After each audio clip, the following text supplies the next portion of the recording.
आज की इस वीडियो में हम इंग्लिश ऑनर्स सेमेस्टर 6 का लिटरेचर एंड डिसेबिलिटी का question paper, previous year paper या एग्जामिनेशन पैटर्न डिस्कस करेंगे। पेपर 3 घंटे का आएगा। यहाँ पे 3.5 घंटे लिखा हुआ है। ये लास्ट ईयर कुछ एडिशनल प्रोविज़न दी गई थी सिर्फ लास्ट ईयर वाले बैच के लिए। आपका पेपर अब 3 घंटे का ही आएगा, वो आपको मालूम पड़ गया होगा। 2 पेपर ऑलरेडी हो गए हैं आपके। 75 मार्क्स का पेपर आएगा। पेपर को 2 पार्ट्स में डिवाइड करा गया है। पार्ट ए के अंदर टोटल 5 क्वेश्चन हैं, जिसमें से 3 करने हैं। एक क्वेश्चन 10 नंबर का, तो 30 नंबर का पार्ट ए हो गया। पार्ट बी के अंदर अगेन 5 क्वेश्चन हैं, जिसमें से 3 करने हैं। एक क्वेश्चन 15 नंबर का, तो पार्ट बी आपका 45 नंबर का हो गया। इट मीन 75 मार्क्स का पेपर। अब थोड़ा क्वेश्चन हम लोग देख लेते हैं। पहला क्वेश्चन है, his disease is nothing to feel embarrassed about and Brit with 1 T will sound rather English. Want it evaluate this line as a gesture of acceptance of Brit's disability in context of the novel। Basically दोस्तों, ये जो subject है आपका, इसके अंदर जितनी भी novels हैं, शॉर्ट स्टोरीज़ हैं, पोएम्स हैं या ड्रामा हैं, ये बेसिकली इनके जो कैरेक्टर्स वगैरह होते हैं उनको कोई ना कोई डिसेबिलिटी होती है। तो उस डिसेबिलिटी के ऊपर ये जो पूरा सब्जेक्ट है, नाम से ही पता चला है, लिटरेचर एंड डिसेबिलिटी।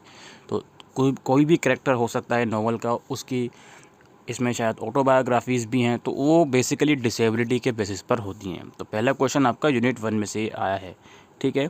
इसके बाद हम बढ़ते हैं नेक्स्ट क्वेश्चन की तरफ। नेक्स्ट क्वेश्चन है, we use the word sight and vision interchangeably.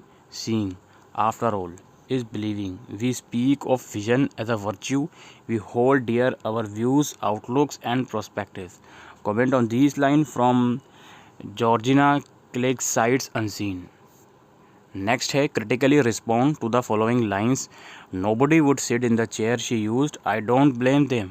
She looked so revolting. I couldn't bring myself to touch the chair either. इस लाइन्स के बेसिस पर आपको इसको रिस्पॉन्ड करना है कि किस चैप्टर से ये लाइन्स ली गई, क्या इसका मीनिंग है, किस कैरेक्टर्स के लिए लाइन्स हैं, सब कुछ आपको एक्सप्लेन करना है। फोर्थ क्वेश्चन है, comment on the following lines from the poem C.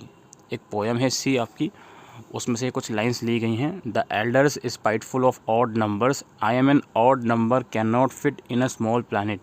I have something else to do with raindrops, perhaps I make a pastry with them. तो इन लाइंस को आपको क्रिटिकली इवेलुएट करना है, comment करना है क्या मतलब है इन लाइंस का, कौन कैरेक्टर्स है, कौन पोएट है, ये सब चीज़ है। इसके बाद क्वेश्चन नंबर 5 है, जो कि बैकग्राउंड रीडिंग्स में से आया है। Critically respond to Thomas Chaucer's views that disabled life writing is a testimony affirming the value of living with disability। इसके बाद हमारा क्वेश्चन 6 आता है, पार्ट बी।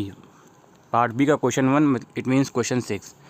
इसमें है, Brit is a disabled hero who preserves against the social stigmas and prejudices against disability to establish his own identity. Evaluate how Brit's characterization work as a counter to literary representation of disabled people as tragic, fearful or pitiful। इसके बाद critically comment on Malini Chip's experience as a disabled student in a predominantly atheist educational institution।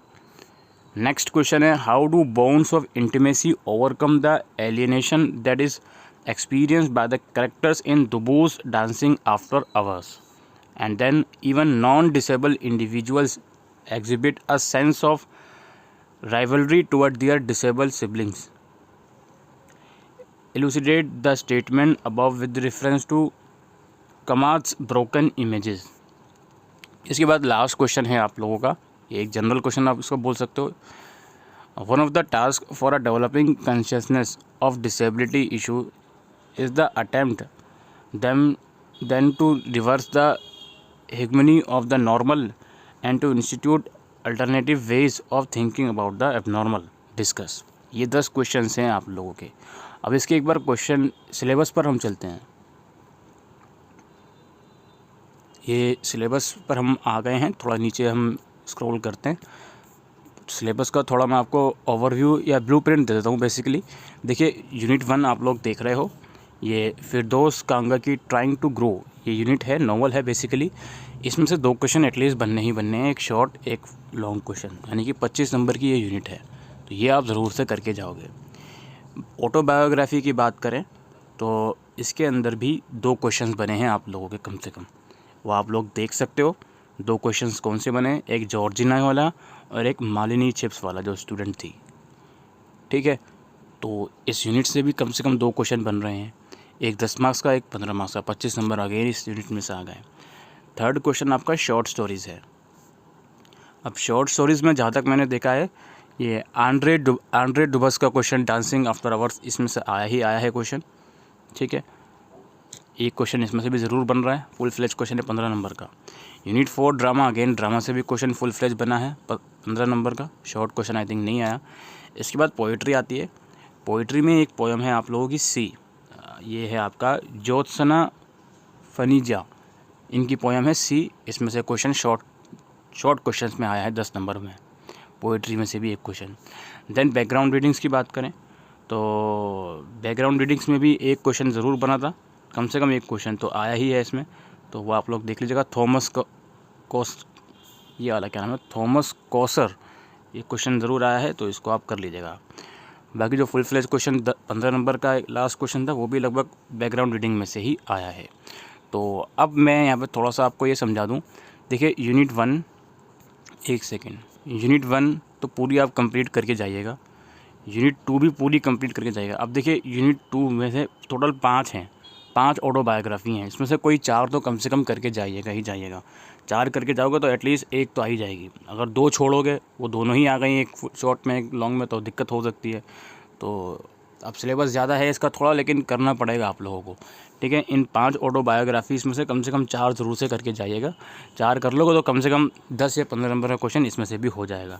बाकी unit 1 तो आप कर ही रहे हो, 25 number तो इसमें कहीं नहीं गए आपके। यूनिट 3 में शॉर्ट स्टोरीज़ हैं। अब जो मैंने क्वेश्चन पेपर डिस्कस करा है उसमें तो चेयर वाला क्वेश्चन था कि मुझे चेयर के हाथ लगाने का भी मन नहीं है। अब मे भी शायद वो मुझे ऐसा फील होता है किसी शॉर्ट स्टोरी में से क्वेश्चन आया है, बट एज सच पता नहीं लग पाया। मैंने गूगल पे रिसर्च करा काफ़ी। एक बार मैं आपको क्वेश्चन दोबारा दिखा देता हूँ, कौन से क्वेश्चन की मैं बात कर रहा हूँ, फिर आप उसको एक बार देख लीजिएगा। मैं इस क्वेश्चन की बात कर रहा था। Nobody would sit in the chair she use, I don't blame them, she looked so revolting, I couldn't bring myself to touch the chair either. इस क्वेश्चन की मैं बात कर रहा था।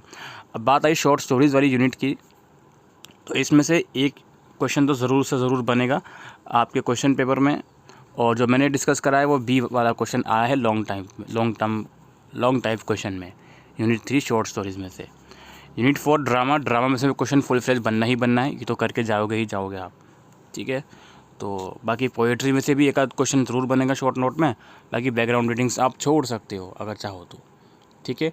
बैकग्राउंड रीडिंग अगर छोड़ रहे हो तो मेक श्योर कि ऊपर वाली सारी यूनिट बहुत अच्छे से कर लो, वो आपके लिए ज़्यादा इंपॉर्टेंट है। तो बस दोस्तों, आज की इस वीडियो में इतना ही। Thank you.